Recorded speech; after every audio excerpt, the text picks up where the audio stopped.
Hello and welcome to the 25th broadcast of the Nerdflix podcast.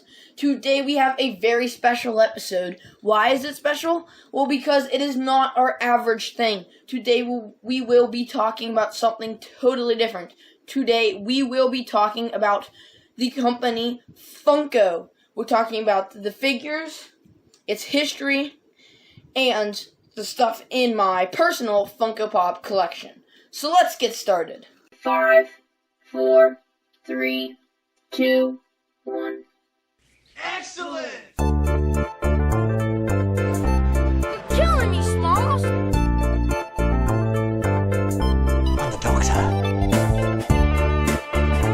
First you gotta do the trouble shuffle. Come on! With great power comes great responsibility. Use the Force, Luke. Welcome to the Nerdflix podcast. Funko is, of course, a company that makes collectible items and collector's figures. And so right there, you see what their most common item is, Funko Pop. It looks just like what you see there. Not exactly like it, but that is the basic way they tend to look, with square heads, big black eyes, a nose, tend to have no mouth. But they also do other stuff. They do action figures, and they do all sorts of other collectible items. Funko actually started back in 1998, but they didn't start right away with Funko Pops. They actually started making bobbleheads. In fact, the first thing they made was a bobblehead of Bob's Big Boy. That was the first Funko ever. It was a bobblehead, but all the way back in 1998. Then, later on in 2010, the company starts Funko Pop. That is when they first released the Funko Pops that you see now, like I said earlier, with the square heads and the big black eyes. So 2010 is when they started making the actual Funko Pops.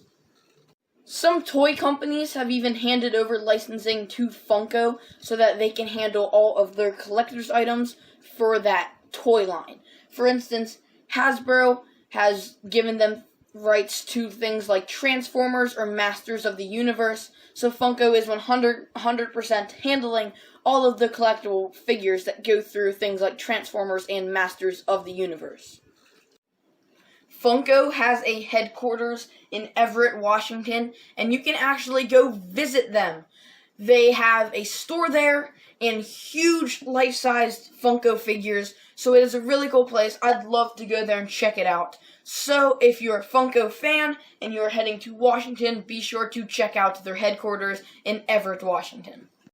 At one point, Funko even released cereal. Yes, you heard me right, cereal. Actual cereal that you can eat. They came in a variety, mostly classic horror films, and it would be a cereal box, which would have cereal inside, of course, and it would come with a mini Funko Pop figure. But it was real cereal. Funko Pops range in a variety of prices depending on how old they are, how widely available they are, what they're exclusive to, and all different stuff like that.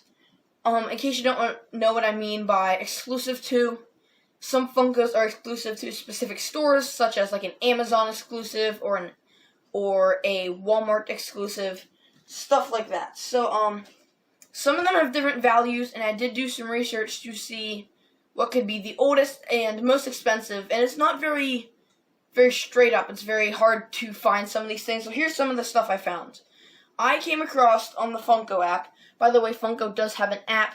It is an app you can use to track the value of your collection and see values and how old Funko Pops are. I actually use it for product reviews when we discuss Funkos. Anyways, I did some searching on the Funko Pop app, and you can actually there is a Loki figure.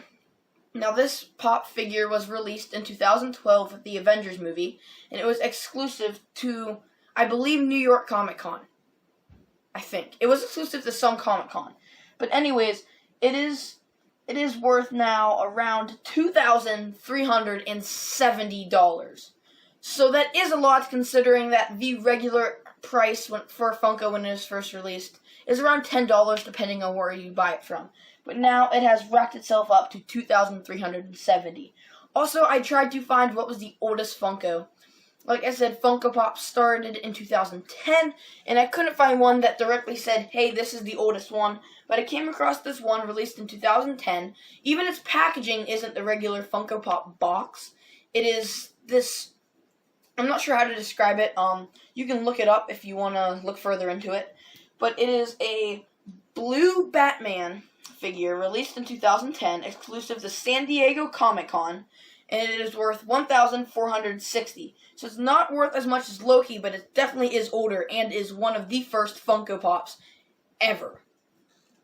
If you are a Funko fan, then you should check out different channels on YouTube that do Funko collecting.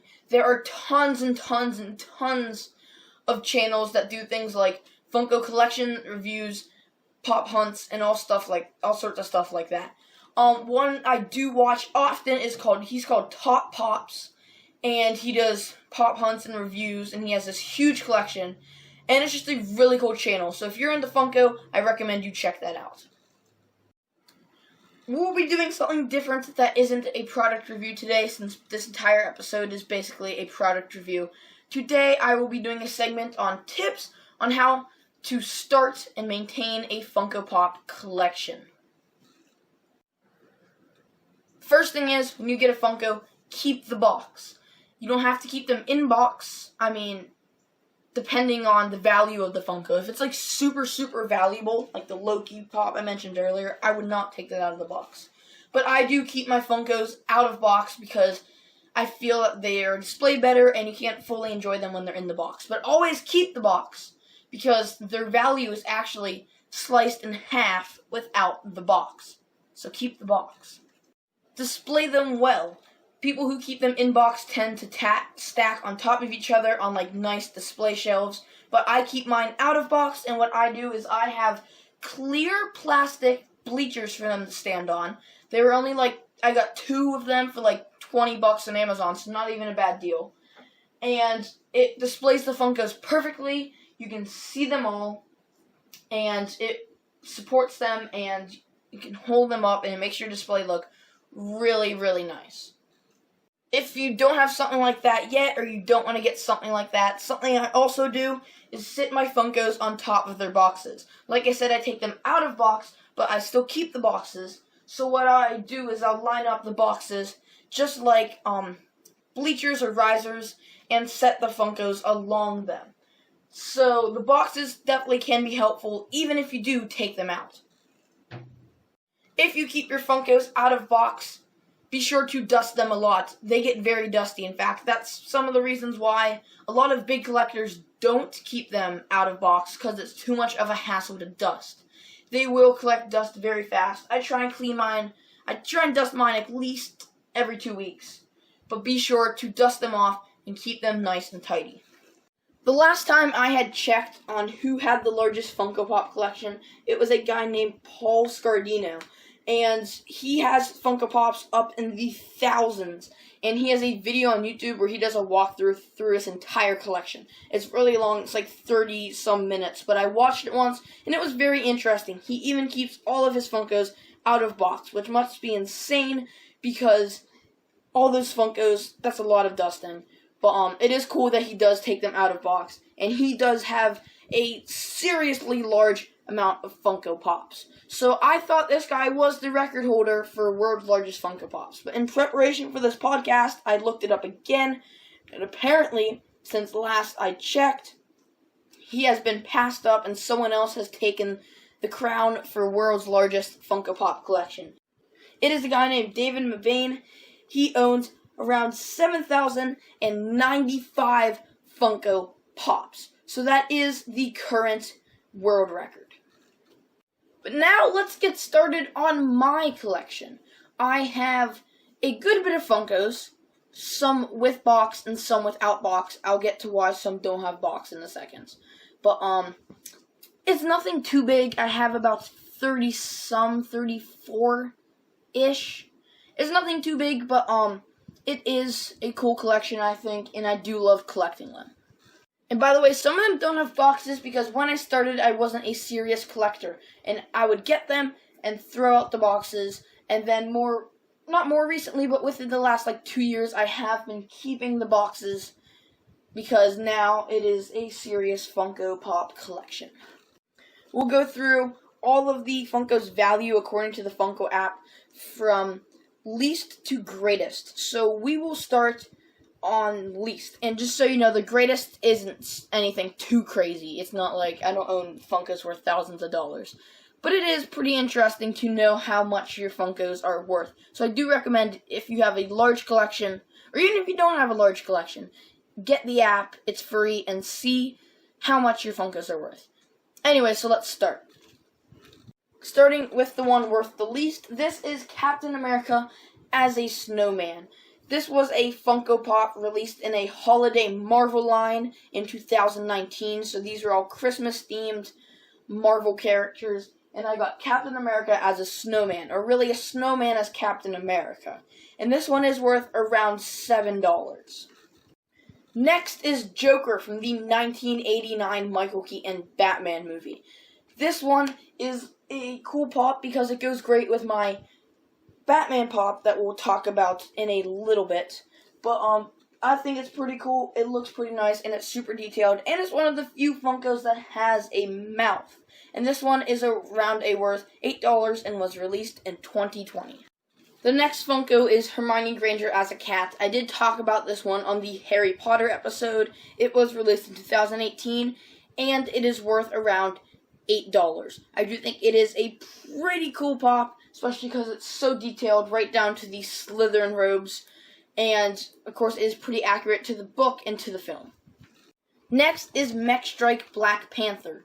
This was a version of Black Panther that was released in 2021 and in a line of Marvel figures called Marvel Mech Strike. These are all Marvel superheroes that are made to look like robots.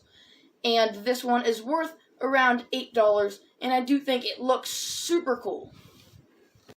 Next up is Slimer. Now there are two versions of Slimer. There is the Slimer I have, and then there is a version of Slimer which is a Walmart exclusive and is slightly translucent.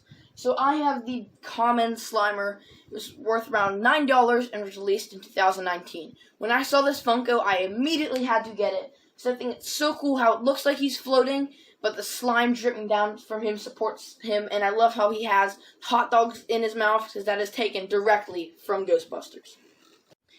Next up is my Peter Venkman Funko Pop. As you can see, he is covered in marshmallow from the Stay Puft Marshmallow Man. This figure was released in 2021, is worth around $10, and was a Walmart exclusive. Though ironically, I did not get it from Walmart. I got it at a super cool toy store in Delaware called Yesterday's Fun. If you're in the area, check it out. They sell a bunch of vintage toys and newer collectibles. It is super cool. But anyways, like I said, this figure is around $10, and I like this one because the original Peter Venkman figure is very hard to get. And so this one was an easy find, and it looks pretty cool to me. And now we have Batman from the 1989 Tim Burton film, Batman. This one is pretty cool because it goes great with my Joker, and I love the detail on it. I love how he's holding the Batarang to the side. This really is one of my favorites. And this one is worth around $11 and was released in 2019 for the 80th anniversary of Batman. Next up is the Bloody Baron from Harry Potter. This is not one of the most well-known characters. He is one of the ghosts in Hogwarts. I got this figure because I think he looks cool how he's made to look like a ghost. I got this one at Barnes & Noble very recently. It was released at the same time as Hermione Granger as a cat, 2018, and it is worth $11. Next up is one of my favorites. It is Luke Skywalker with Yoda on his back from a line celebrating the 40th anniversary of The Empire Strikes Back. This one I got along with two other pops. I got the Joker and another one we'll talk about later. I got them, all three of them, from GameStop. I had a gift card, and it was the 40th anniversary of Empire Strikes Back, so they released a whole line of pops for that. And this one's really cool. It is a bobblehead. All Star Wars ones are a bobblehead, of course. And I love the base, and I love the amount of detail that goes into it. I love Yoda on the back because it's like you get a second pop that comes with it. Also, that one was released in 2020 and is worth $11.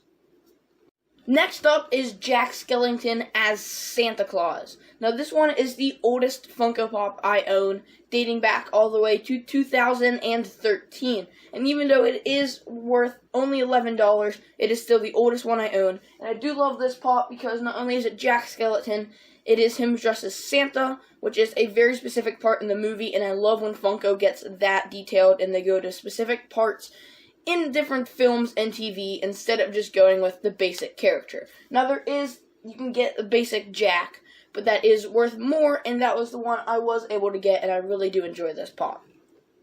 Plus, it makes the perfect Christmas decoration. Next up is my Dalek from Doctor Who. This one was released in 2015 and is worth $11. I love this one because it's the only Doctor Who one I was able to get. For some reason, Doctor Who pops are really expensive, probably because they're a lot older. You can get ones from the newer Doctor, which are reasonably priced, but older ones that I would really love to have, like the 10th Doctor and Captain Jack Harkness, are super expensive. But this one I found for $11.75 at that same vintage toy store in Delaware I talked about earlier. And I do really love Doctor Who, and I do really love this pop. And this is one of those Funkos that really doesn't look much like a Funko Pop. It just looks like a Dalek that is slightly wider. Next is that third Funko I ordered from GameStop that I hadn't told you about. It is Han Solo, Frozen in Carbonite, and this pop is awesome! I mean, it combines two really cool things. Like, I love the idea of Han Solo, Frozen in Carbonite. That is one of my favorite iconic moments from Star Wars. Plus, it's pop, and it's so cool how they popified it. And it's supposed to be bobblehead, but it doesn't work very well because the spring is behind the head and on the board part, so it doesn't bobble very well unless you really touch it. But I do think it is a super awesome pop. It was released in 2020 for the 40th anniversary of Empire Strikes Back and is worth $13. Now we'll talk about a Funko that I mentioned 2 podcasts ago in my Goonies podcast. This is Chunk from the Goonies as a Funko Pop. I pre-ordered this in January when they released a line of Goonies Pops, a new line of Goonies Pops. And it was supposed to be released in May, and it took a while, but I finally got it in July. And this is seriously one of my favorites. It is super awesome. I know I say a lot are my favorites, but I do have a couple top Funko Pops, and this really is one of the top ones because I love the detail, and instead of just making a basic Chunk Pop, they took him straight out of a movie scene. And this was released, of course, in 2021, and is worth $14. This next pop I find super cool because it is not just standing there like a regular pop. It is up and in action, and it is climbing on a literal wall. This is, of course, Spider-Man. This is the upgraded suit from Spider-Man Far From Home, and I love how he's up on that beam like that, and he's wall crawling, and he has the arm out like he's ready to shoot a web, and it's a bobblehead, of course, because it's Marvel, and it's just super cool. And in case you can't see it, there is a base there. That's how he stands. I wondered how he stood when I first saw it, but now that I have the pop, there's a base underneath. But it's hard to see, which is cool because it looks like it really is defying gravity. And this one was released in 2019 for the release of Spider-Man Far From Home and is worth $15. This next Funko Pop, or should I say Funko Pops, because this is a 3-pack, I got an incredible deal on. I was at Steel City Comic Con looking at some pops for $5, and I found a 3-pack of Greedo, Hammerhead, and Walrus Man from Star Wars. So I asked the person running the booth how much it was for the 3-pack, because it was in the $5 section, but it didn't seem like they'd charge $5 for a 3-pack. But they said that it was $5. So I bought a Star Wars 3-pack of Funko Pops for only $5, and it's worth a total of $15, and was released in 2017. So that was a great deal. In fact, this is one of those older Star Wars Funko Pops. When they started putting the base on them, they're actually removable from the base, but now they're not. So that's just really cool how I have one of the older Star Wars Funkos. Next is one I mentioned on the Back to the Future episode. It is Marty McFly, released in 2014. It's my second oldest pop, and is worth $14. This Funko Pop is one that is from the Harry Potter line, but I got after I did the Harry Potter episode, so I never got to talk about it. This is another one I got at Yesterday's Fun in Delaware. Seriously, if you're ever in the area, go check it out. It is awesome. I got it for $11.75, and this is Harry Potter in Quidditch robes with his broom and the golden snitch. I love the amount of detail in this. I love the amount of detail in every Funko. Funko is awesome because they put so much detail into a pop, but also it's not detailed at the same time. Obviously, their faces are not very detailed, but if you look closely at their body and their outfits, they are incredibly detailed, and this pop proves it. Next is the Mayor from Nightmare Before Christmas. This was released in 2020. This one's super cool because its head actually turns around and has different faces, just like in the movie. You can see what I mean there in the picture. In the movie, his head does spin to show different emotions, and this one does the same thing. This one is worth $17. This next pop I had already recorded a segment for when it was coming in at number 18 in Most Valuable, and it was worth $9. But when I was back in the Funko app checking the year another pop was released, I noticed that the value of this Funko had gone up a good bit. So it got bumped up to number 4 most valuable, now worth $17. This is Thor as Gladiator from Thor Ragnarok. This one was released in 2017 with the release of Thor Ragnarok. This one is one of my earliest Funkos I have ever owned. In fact, this is the earliest one I owned that I kept the box for. This one is a bobblehead, of course, because it is Marvel, and I love the amount of detail, like I said, on the Harry Potter one. I love the amount of detail they put into Funko Pops, and especially this one, from the blaster to his back where you have the rip cape that he rips earlier in the movie. It really is a super cool Funko, and the price did go up a good bit. And now we've come to the top 3 most valuable Funko Pops in my personal collection. At number 3, we have the Witch King from Lord of the Rings. This was released in 2018 and it is worth $19. This is a super cool pop. I love the robes. If you look closely at his fist, you can see he's wearing this gauntlet on his hand that has spikes and everything. The flaming sword is a super cool detail, and his mask is super awesome. This one must have been hard to popify because he doesn't really have any eyes. The only thing that they were able to popify really was the head. But I do think it is a pretty cool pop. The second most valuable Funko Pop in my collection is Billy Butcherson from Hocus Pocus. Hocus Pocus is a great movie, and I'm always sure to watch it every Halloween. And the actual witches from Hocus Pocus, I wouldn't say are expensive, but they're a little bit more pricier. But when I found this Funko, I thought it was immediately really cool, and it was a great price, too.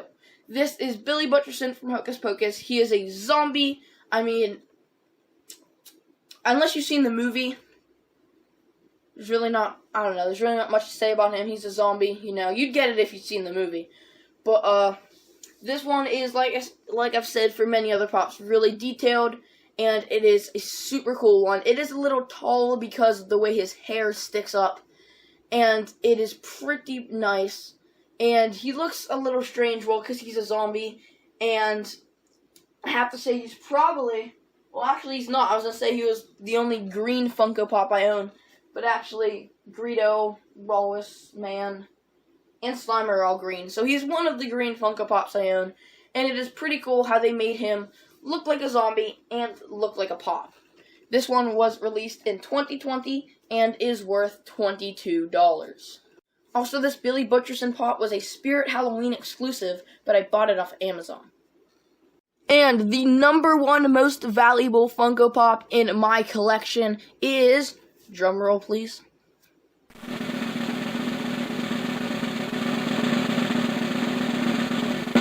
Terran and the Horned King from the Black Cauldron. I think The Black Cauldron is a lesser known Disney film. I do think it is really great though, and when I first saw the movie and I came across these pops, I had to get them. This is first of all a 2-pack, so that makes it a little bit more valuable and more awesome.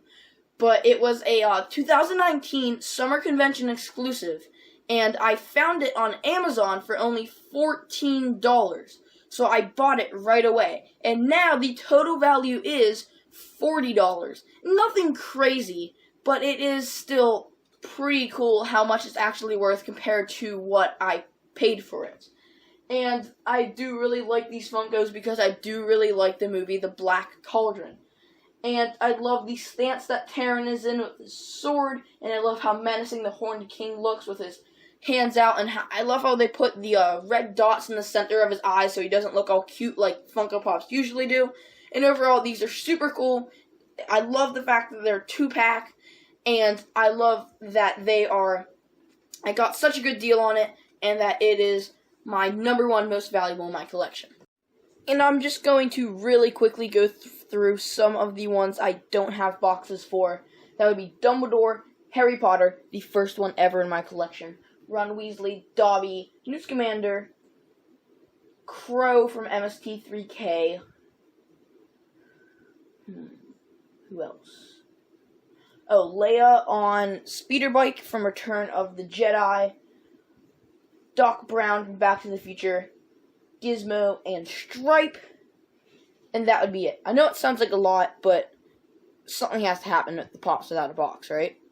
Someone has to buy them, and someone has to do something with them, so I collect those, because I collect the Funko Pops, because I think they look cool, and despite whether or not they have a box. So there you have it, guys. That is my Funko Pop collection, and it's not worth too much, but, it is still pretty cool to find out how much the stuff you've collected is worth, because if you are a true collector, you do put a lot of effort, time, and money into collecting that stuff. And if you do collect Funkos or anything else, I recommend finding out and seeing how much it's worth, how old it is, and finding history behind it, because it really is interesting to see how much these Pops can be, not just worth, but how old they are and what the history behind it is. So I definitely recommend that, and definitely recommend getting the Funko Pop app if you are a collector. Okay, that is it for this special edition of the Nerdflix podcast. I know this episode wasn't like a normal podcast. I'm just trying to shake things up a little bit, but I promise we'll get back to the normal format next week when we cover Willy Wonka and the Chocolate Factory. So be sure to listen in next week, and until then, I will see you next time on Nerdflix. Time for Anakin! I have the high ground! I'm Batman. You're a wizard, Harry. 1.21 gigawatts. Thank you for listening. Goodbye.